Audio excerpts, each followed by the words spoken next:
Hello, नमस्कार। Welcome to Educatious. Educatious platform पर आपका स्वागत है। इकोनॉमिक टाइम एनालिसिस के अंदर कुछ दिन से हम वीडियोस नहीं लेके आए पाए थे due to some personal reason and some technicalities. They have been resolved. अभी हमने आज जो हमारा इनिशिएटिव है इकोनॉमिक टाइम एनालिसिस का, उसका एक नया रूप शुरू किया है। In this economic time analysis एक नया वर्जन हम लेके आए हैं, that is basically the presentation view. Start करते हैं प्रेजेंटेशन व्यू से। After that we will take your comments की whether this is good and the earlier version was good, so we'll discuss over that. So the first one is Hyundai plans listing of local arms this Diwali.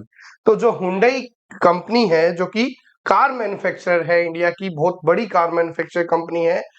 Basically ये Korean company है जिसका Seoul के अंदर headquarter है, but India के अंदर ये अपनी यूनिट चलाती है Hyundai मोटर्स इंडिया लिमिटेड के नाम से। तो Hyundai Motors company is considering listing its local unit India to capitalize on the India's IPO boom. आपने देखा इंडिया के अंदर जो initial public offerings, IPO is initial public offering.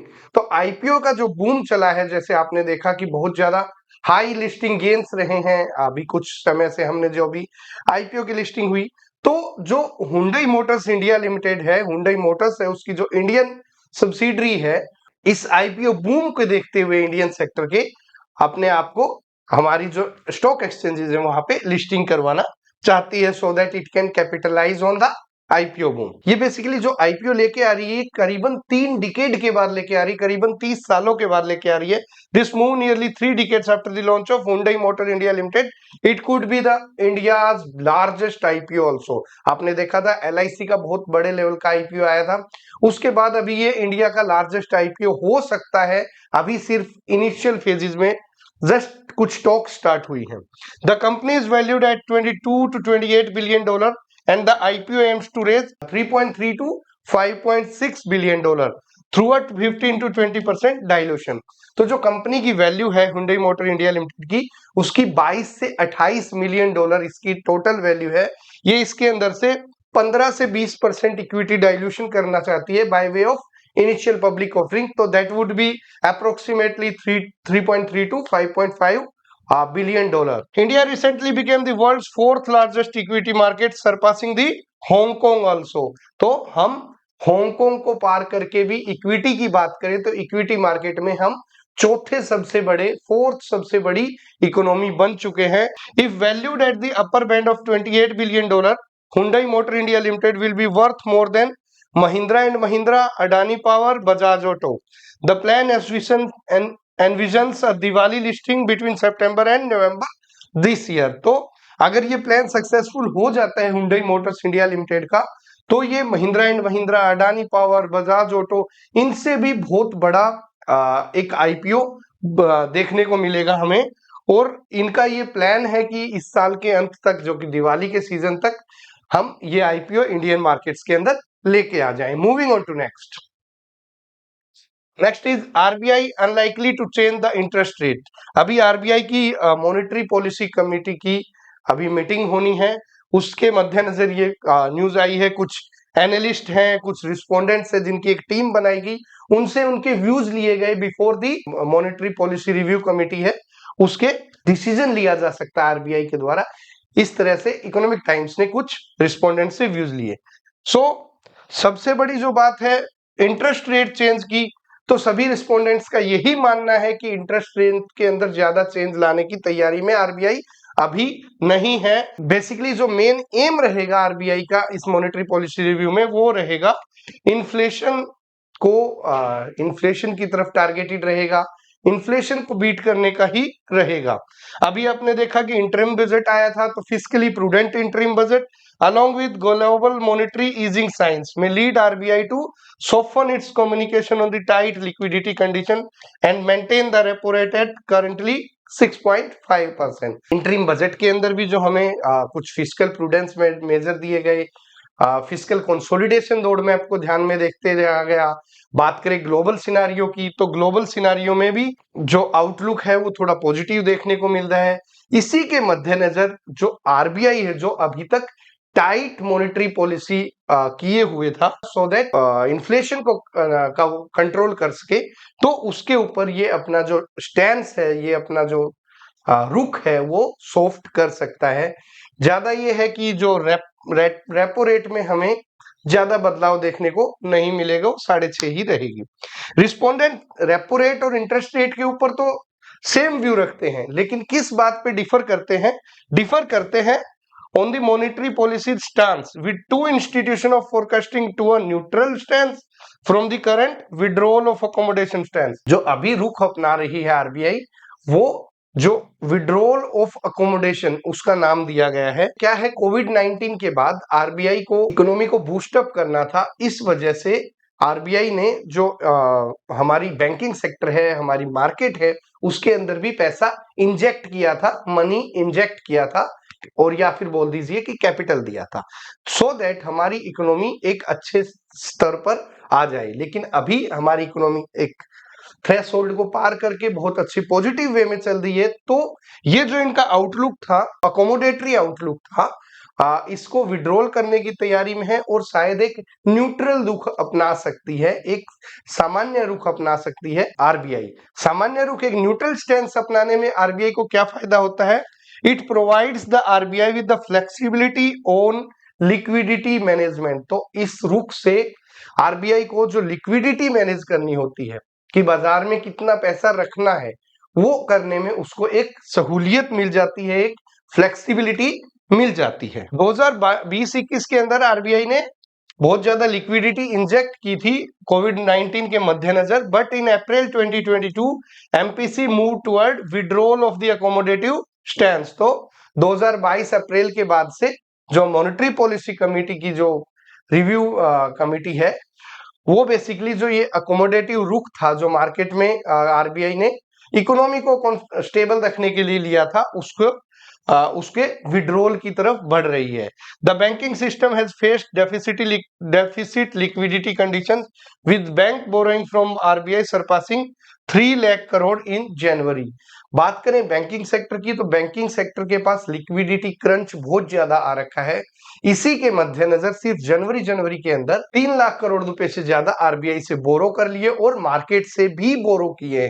और इस बहुत ज्यादा लिक्विडिटी की डिमांड बैंकिंग सेक्टर में देखते हुए जो लैंडिंग रेट्स हैं, जिसको हम बोलते हैं वेटेड एवरेज कॉल रेट या फिर overnight funding instrument rate, even repo rate से भी हायर रेट पे बैंकों ने लिक्विडिटी ली है, बैंकों ने कैपिटल लिया है।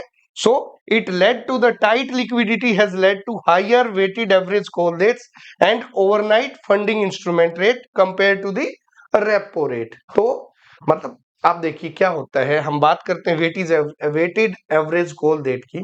तो कॉल रेट वो रेट होते हैं जहां पे आरबीआई से बैंक्स पैसा लेते हैं।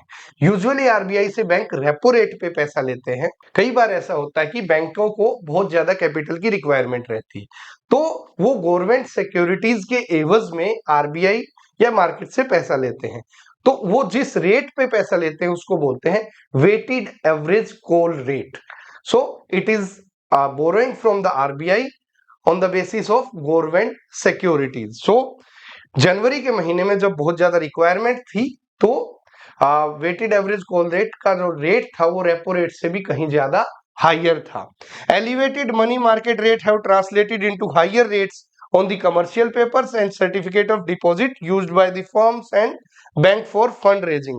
तो ये ही जो इंक्रीज इंटरेस्ट रेट था या फिर मनी मार्केट के जो इंक्रीज के रेट थे, तो ये रेट बढ़ने से जो ये एलिवेटेड रेट थे जो कि वेटेड एवरेज कॉल रेट या फिर जो हमारे ओवरनाइट फंडिंग इंटरेस्ट रेट थे, इनके बढ़ने से जो हमारे पेपर्स या कमर्शियल पेपर सी पेपर्स या फिर बोल दीजिए सर्टिफिकेट ऑफ डिपॉजिट जो कि कंपनीज या फिर बोल दीजिए बैंक्स अपनी फंडिंग लेने के लिए जमा करते हैं, उनके भी रेट में इजाफा देखने को मिला। Moving on to next, new law for timely payments to small vendors may hurt the businesses in financial year 2024। एक नया कानून आया था 2023 के अंदर, जिसकी ज्यादा चर्चा नहीं हो पाई थी, और जो बिजनेस हाउसेस थे वो सोच रहे थे कि शायद ये कानून 1 या 2 साल के लिए आगे डेफर हो जाएगा।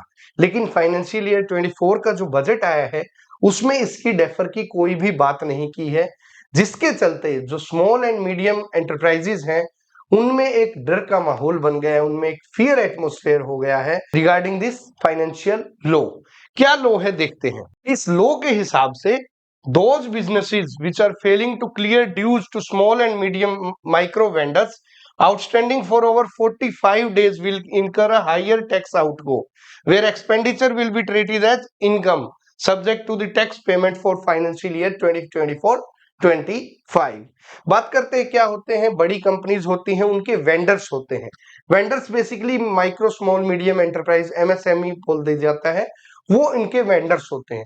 तो अगर कोई एमएसएमई है और उसको पेमेंट लेनी है किसी बड़ी कंपनी से किसी काम के बदले में, तो अगर वो बड़ी कंपनी उन वेंडर्स का या कॉन्ट्रैक्टर्स का या एमएसएमई यूनिट्स का 45 डेज तक पैसा नहीं देती है, ठीक है, उनको पेमेंट उनके ड्यूज की पेमेंट नहीं करती है, तो उस पेमेंट को as an income of the large enterprise सोच लिया जाएगा और उसके ऊपर हायर टैक्स रेट लगेगा।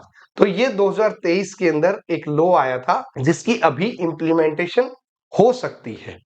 Businesses in both India, large and small, are facing the impact of a new law set to be triggered on March 31st, which will affect the profit of the enterprises, and the businesses failing to clear the dues to small and micro vendors outstanding for more than 45 days will incur a higher tax outgo where expenditure will be treated as income subject to the tax payment for financial year 2024-25. Many businesses has ignored the law passed in 2023 hoping for a deferment by 1 year or 2 year। तो सभी ने इसको सोचा था कि ये defer हो जाएगा। The 2024 budget kept the law unchanged, leading to concerns and preparation for increased tax liability। तो अभी 24 के अंदर इसके ऊपर कोई बात चर्चा नहीं की गई, तो इससे अभी एक डर का माहौल बन गया है। Businesses failing to make payment to the registered micro and small enterprises won't get deductions for purchase in the year of the purchase। ठीक है, बात होती है ईयर ऑफ परचेज की और ईयर ऑफ एक्चुअल पेमेंट, दो ये कंसेप्ट है। माइक्रो स्मॉल एंटरप्राइजेस से कुछ गुड्स लेते हैं, कुछ सर्विसेज लेते हैं बड़ी एंटरप्राइजेस, बड़ी कंपनियां, तो उसके एवज में वो ये दिखा देती हैं कि हमने ये इतना सामान छोटी एंटरप्राइज से ले रखा and it is not our profit, we have to pay the dues. तो वो ऑर्डर नहीं किया जाता at the time of tax calculations. लेकिन इस कानून के हिसाब से आपको या तो 45 डेज में आप पेमेंट कीजिए, otherwise it will be considered as your income. तो या तो ईयर ऑफ परचेज के अंदर ही पैसा दीजिए, अदरवाइज अगर आप ईयर ऑफ पेमेंट के अंदर देते हो, deductions can only be claimed in the year of actual payment. तो अगर आप नेक्स्ट ईयर देते हो तो वो आपको क्लेम के लिए एलिजिबिलिटी नहीं मिलेगी। डिडक्शन तभी क्लेम की जा सकती है जहां आप जिस साल में आप पेमेंट एक्चुअली करते हैं। With the fears that larger company may cease dealing with them, some of the smaller units are contemplating surrendering their small and micro registrations with the government to protect their order books। तो इस डर से कि बड़ी कंपनियां उनको order नहीं देंगी, तो इस कवायद में, इस डर में क्या हो रहा है कि जो एमएसएमई यूनिट है वो अपना माइक्रो एंड स्मॉल एंटरप्राइजेस का जो टैग है, रजिस्ट्रेशन है एमएसएमई का, वो भी सरेंडर करने की तैयारी तक कर रहे हैं। Under the MSME act as well as section 43B(H) of the income tax act, the time limit for payment to micro and small enterprises is 15 days or a maximum of 45 days with a written agreement। तो MSME act के हिसाब से और income tax के provision के हिसाब से भी या तो 15 दिन में पेमेंट करनी है या 45 डेज में आपको पेमेंट करनी है। अभी जो अमेंडमेंट हुआ है, the amendment to the income tax act offers protection to MSME for timely recovery of dues but it can be a double edge स्टोर। तो इनकम टैक्स का ये जो अमेंडमेंट हुआ है जहां पे मैक्सिमम 45 डेज तक आपको पेमेंट करनी है, otherwise it will be considered income for the bigger company. एक तरह से तो ये एमएसएमई के बचाव के लिए, एमएसएमई के फेवर में हुआ है कि उनको टाइमली पेमेंट मिल जाएगी, लेकिन ये दो धारी तलवार साबित हो सकती है कि उनको हो सकता है ऑर्डर्स मिलने ही बंद हो जाए इस एक प्रोविजन के असर होने से। MSME may lose the ability to claim the expenditure if payments are delayed and they may face challenges in receiving the payment from their counter parties.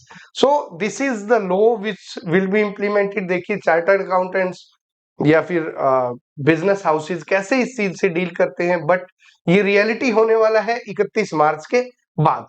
Moving on to next, penalty of ₹1,00,000 looms over tobacco product makers. जो पान मसाला बनाते हैं, गुटखा बनाते हैं या फिर कुछ भी tobacco products बनाते हैं, उन पे 1,00,000 रुपए की पेनल्टी का प्रावधान रखा गया है अगर वो अपनी पैकिंग मशीनरी जो पैकिंग करते हैं, मटेरियल पैक करते हैं, चाहे वो गुटखा हो चाहे वो पान मसाला हो, वो अगर जीएसटी डिपार्टमेंट से वो रजिस्ट्रेशन नहीं करवाते हैं तो उनपे 1,00,000 रुपए तक का जुर्माना लग सकता है starting from the 1st of April. The initiative aims at curbing the revenue leakage in the tobacco manufacturing sector. तो ये डिसीजन क्यों लिया है जीएसटी डिपार्टमेंट ने? सो दैट जो रिवेन्यू लीकेज आ रही है टोबैको सेक्टर से जीएसटी डिपार्टमेंट को, उसको बचाया जा सके, उसको चेक किया जा सके। The financial bill 2024 introduced the amendments to the Central GST Act enforcing a penalty of ₹1,00,000 for each unregistered packing machine. तो जो हमारा 2024 का फाइनेंशियल बिल है उसके अंदर ये अमेंडमेंट जीएसटी एक्ट के अंदर अमेंडमेंट किया गया है कि अगर कोई अनरजिस्टर्ड मशीन पाई जाती है तो आप उसपे 1,00,000 रुपए तक की पेनल्टी लगा सकते हैं। जो भी मैन्युफैक्चरर होंगे उनको अपनी एग्जिस्टिंग मशीन है पैकिंग मशीन या फिर कुछ नई मशीन बाय करते हैं, दोनों की एवज में ही उनको डिटेल्स देनी पड़ेगी और जीएसटी डिपार्टमेंट से रजिस्ट्रेशन भी करवाना पड़ेगा और ये 1 अप्रैल से लागू हो जाएगा ये रूल टोबैको सेक्टर के ऊपर। Moving on to next, plans to spend 44% more on projects through green bonds. Basically बात करते हैं ग्रीन बॉन्ड्स की, तो ग्रीन बॉन्ड्स क्या होते हैं? ग्रीन बॉन्ड्स वो बॉन्ड्स होते हैं जिनसे जो कैपिटल रेज किया जाता है वो ग्रीन प्रोजेक्ट्स या फिर रिन्यूएबल प्रोजेक्ट्स के अंदर, रिन्यूएबल सोर्सेज ऑफ एनर्जी या ग्रीन सोर्सेज ऑफ एनर्जी के अंदर यूज किया जाता है।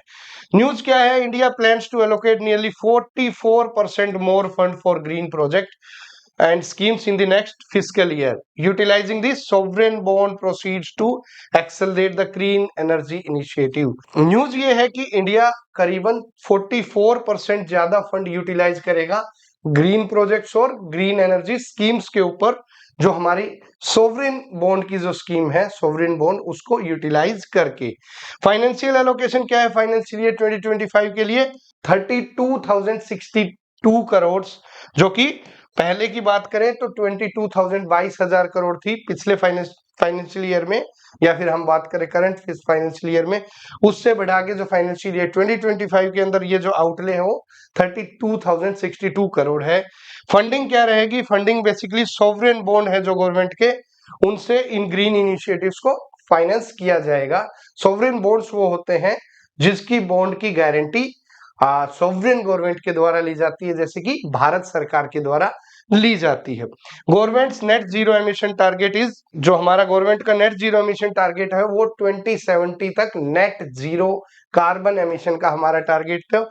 इसी के मद्देनजर ये 44% मोर ग्रीन बॉन्ड्स के थ्रू इन्वेस्ट करने का ये प्रावधान रखा गया है। जो ये ग्रीन इन्वेस्टमेंट होंगी वो किस किस सेक्टर में कैसे कैसे डिस्ट्रीब्यूट की जाएंगी वो देखते हैं। Basically nearly 47% of the green investment in financial year 2025 are proposed for railway, तो सबसे ज्यादा रेलवे सेक्टर को मिलेगी 47%, न्यू एंड रिन्यूएबल एनर्जी को 42% मिलेगी, हाउसिंग एंड अर्बन अफेयर्स को 10% और एनवायरमेंट एंड क्लाइमेट चेंज को 0.5%। तो इस वे में इनका डिस्ट्रीब्यूशन रहेगा। जो मेजोरिटी ऑफ द फंड है वो basically energy efficient electronic locomotive है जो कि रेलवे डिपार्टमेंट के अंडर आएगा, तो मेजोरिटी ऑफ द फंड है वो यूटिलाइज किया जाएगा एनर्जी एफिशिएंट लोकोमोटिव्स को बनाने में, और दूसरे नंबर पे सोलर एनर्जी प्रोजेक्ट्स को प्रगति देने में ये चीज यूज की जाएगी। ये इनिशिएटिव इस वे में इसलिए भी स्टार्ट किया गया है so that aspirants get the PPTs और पीडीएफ फॉर देयर रिवीजन। इसकी जो पीडीएफ है उसका लिंक मैं डिस्क्रिप्शन बॉक्स के अंदर दे दूंगा, वहां से आप डाउनलोड कर सकते हैं अपनी रेफरेंस के लिए। So this is all for today's economic time analysis. We'll be back with new edition. जय हिंद, जय भारत, धन्यवाद।